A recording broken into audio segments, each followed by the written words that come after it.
అందరికీ నమస్కారం అండి. ఆరోగ్యమే మహాభాగ్యం అన్నారు. ఆరోగ్యం ఉంటే అన్ని భాగ్యాలు మన దగ్గర ఉన్నట్టే. మరొక హెల్దీ రెసిపీతో మీ ముందుకు వచ్చేసాను. ఈరోజైతే సూపర్ బ్రేక్ఫాస్ట్ అండి. తక్కువ క్యాలరీలు ఎక్కువ పోషక విలువలు ఉండే ఈ బ్రేక్ఫాస్ట్ని సింపుల్గా ఎలా తయారు చేసుకోవాలో చూద్దాం. ముందుగా పాలకూరను అయితే ముందు రోజే శుభ్రపరచుకొని వాటర్తో వాష్ చేసేసి ఒక పేపర్ మీద ఆరబెట్టేసుకోండి. అలాగే పెసర్లను కూడా ముందు రోజు పొద్దున నానబెట్టేసుకొని ఈవినింగ్కి ఆ వాటర్ అంతా వంపేసి 2 సార్లు వాష్ చేసుకొని వాటర్ లేకుండా పక్కన పెట్టుకుంటే చిన్న మొలకలు వస్తాయి. అలా ప్రిపేర్ చేసుకొని వీటిని కూడా పక్కన పెట్టుకోండి. ఇప్పుడు ఒక గుప్పెడు వరకు పాలకూర, ఒక గుప్పెడు వరకు కొత్తిమీరని. పాలకూరని కాస్త ఎక్కువగా కూడా తీసుకోవచ్చు, పెసర్ల క్వాంటిటీని బట్టి తీసుకోండి. వీటిని మిక్సీ జార్లోకి వేసేసుకోండి. డైరెక్ట్గా నేనైతే వేయించడం లేదు. మీరు ఒకవేళ కాస్త పచ్చిగా ఉంటుందేమో అనే డౌట్ ఏమన్నా వస్తే కాస్త వేయించేసుకొని తీసుకోండి. దీంట్లోకి 3 ఇంచులు అల్లం ముక్కని, 2 పచ్చిమిరపకాయలని తీసుకొని ముందుగా పెసర్లను వేసుకోండి. ఈ పెసర్లలోనే కాస్త బఠానీని కూడా యాడ్ చేయండి. నేను తీసుకున్న బఠానీకి అయితే మొలకలు వచ్చాయి. మొలకలు లేని బఠానీలను కూడా వాడుకోవచ్చు.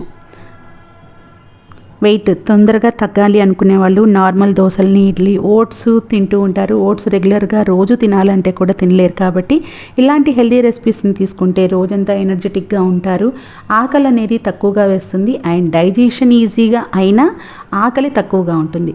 అలాగే మనం డైట్ ఫాలో అయినప్పుడు మనకి జుట్టు ఊడడం కూడా ఎక్కువగా ఉంటుంది. ఎందుకంటే మనకు అన్ని పోషక విలువలు లభించవు. కాబట్టి ఇలాంటి రెసిపీస్ తోటి మీ జుట్టు బాగుంటుంది, మీ స్కిన్ కూడా చాలా బాగుంటుంది.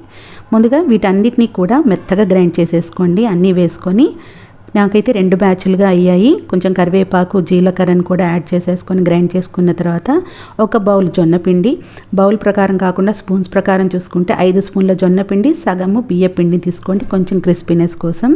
ఇప్పుడు జార్లో కొద్దిగా వాటర్ని తీసుకొని ఆ వాటర్ని కూడా యాడ్ చేసి పిండిలో వేసుకొని ఎక్కడ కూడా ఉండలు లేకుండా కలుపుకోవాలి. టేస్ట్ కూడా చాలా బాగుంటుంది.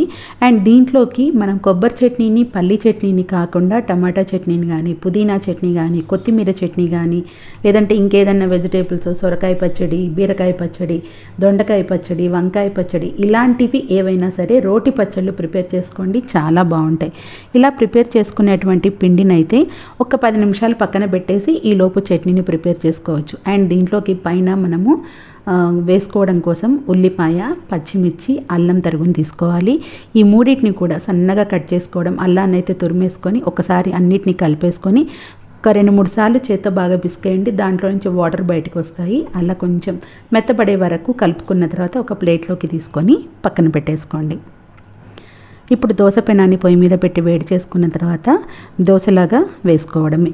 దోశలాగా వేసుకుంటున్నారు. కాకపోతే ఇక్కడ మనం చేయాల్సిన ముఖ్యమైన పని ఏంటి అంటే ఫ్లేమ్ని మీడియం టు లోలో పెట్టుకోవడం. అస్సలు హైలో పెట్టుకోవద్దు.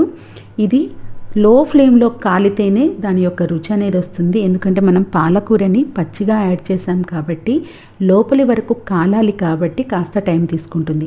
ఒకవేళ మీరు పాలకూరని ఫ్రై చేసి తీసుకున్నా కానీ కొంచెం మనకు పచ్చిగా కాకుండా కొంచెం క్రిస్పీగా కావాలంటే మాత్రం ఇదే మెథడ్ ఫాలో అవ్వాలి.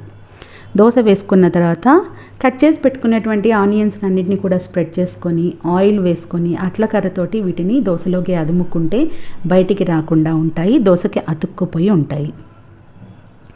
ఫ్లేమ్ని ఖచ్చితంగా మీడియం టు లోలో పెట్టుకోవాల్సిందే. కాలడం కాస్త లేట్ అయినా కానీ టేస్ట్ చాలా బాగుంటుంది. సో ఇది కాల్చేటప్పుడు మాత్రం ఇదొక్కటి గుర్తుపెట్టుకోండి.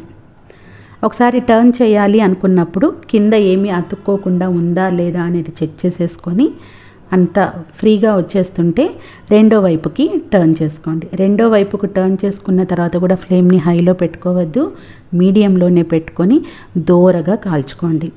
ఇలా రెండో వైపుకు తిప్పుకున్న తర్వాత ఇప్పుడు దీనిపైన కావాలి అనుకుంటే పల్లీలను వేసుకోండి, క్రిస్పీగా ఉంటాయి. అది నచ్చితేనే వేసుకోండి. ఇక్కడ ఇంకో విషయం, మీరు బఠానీని ఒకవేళ గ్యాస్ ప్రాబ్లం ఉన్న వాళ్ళైతే బఠానీని యూస్ చేయొద్దు. కిడ్నీలో ఎవరికైనా స్టోన్స్ ఉంటే ఈ పాలకూరను కూడా యూస్ చేయొద్దు. కాబట్టి ఈ బ్రేక్ఫాస్ట్ని స్కిప్ చేసుకోండి.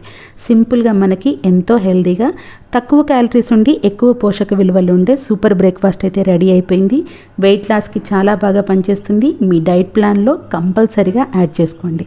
అంతేనండి, సూపర్గా బ్రేక్ఫాస్ట్ అయితే ప్రిపేర్ చేసేసుకున్నాం కదా. మరి తప్పకుండా నా ఛానల్ని అయితే సబ్స్క్రైబ్ చేసుకోండి. హైప్ అనే ఆప్షన్ వస్తే తప్పకుండా హైప్ ఇవ్వండి. Thank you for watching.